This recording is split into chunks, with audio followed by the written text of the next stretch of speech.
Matrix, as everybody's saying, thank you for coming and talking to all of us about probably one of our favorite franchises, if you want to go with that. Our pleasure. My question is sort of about how you choose what is digital in the big scenes that you make with the hangar bay. Like obviously the going backwards, all of that is filled in with CG people, because getting every 500 people to do that would be like wrangling cats, I'm sure. Yeah. But I noticed that one of the foreground characters was also CG, and I was just wondering what makes the decision when you have enough people on set doing in extras, and what makes the choice to bring in another character for that scene in CG to fill in something that you don't have. Yeah, I think.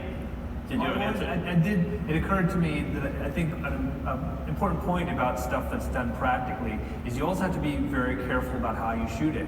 So it's very easy. Like for example, there's the Phasma is reflective, so of course she reflects all the green screen. Now you've got green screens that you have to somehow remove, and then it might be easier just to make a CG chrome thing. But that can happen a lot. People will have like a green screen element, and then they'll have smoke in the scene, or things like that can really make it a lot more difficult.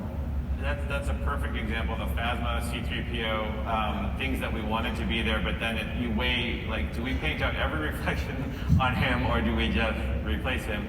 And we ended up replacing him, and then.